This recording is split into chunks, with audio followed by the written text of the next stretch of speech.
My big teachers when I was growing up were people like Abby Hoffman and Allen Ginsberg. These were family friends. And one thing that I really learned from them when I was a kid was how important it is to use culture and to use connection through community to change people's heads so that they can connect with each other and make change.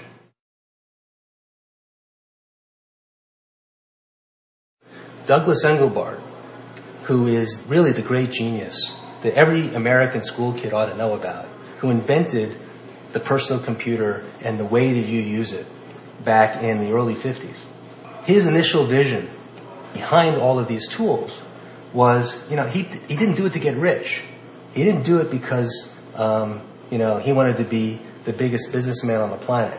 He did it to really help make the world a better place. And the way that he phrased it, how can I help the world collectively solve complex problems? He started thinking, I don't need a computer to answer questions I can't answer. I need a computer to help me collaborate with other people, and we can collectively answer questions.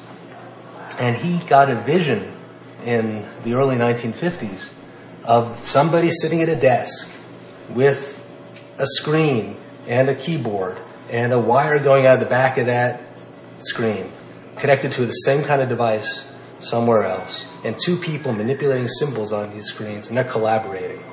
And they're using computers to communicate and to share information.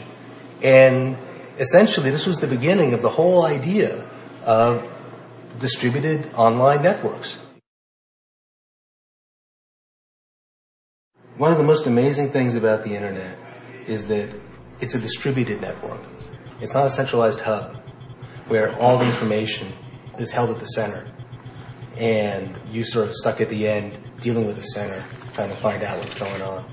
Instead, it's more like a mesh. And what that allows for is a way of information flowing to the edges so that power doesn't concentrate in the center.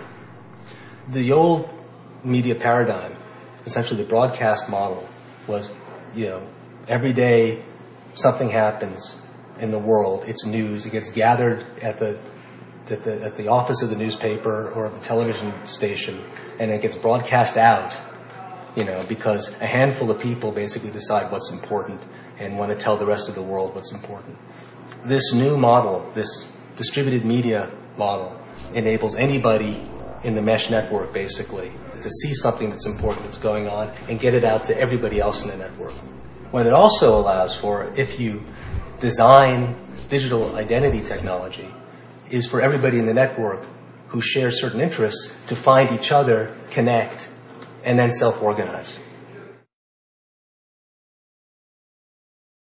What we're really missing right now is the opportunity for us to very easily find one another and the information and ideas and entertainment that would be most valuable to us, so that we can self-organize. Back in the 60s, that kind of connection happened in happenings, in parties, in the park, right?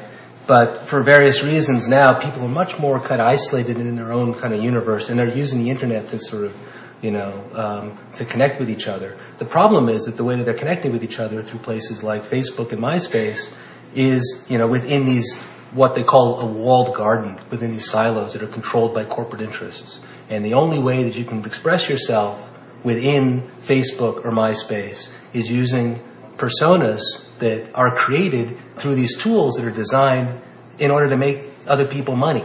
The whole thing is designed around a business culture and a business structure, and not really around, who you are and how you can best express yourself.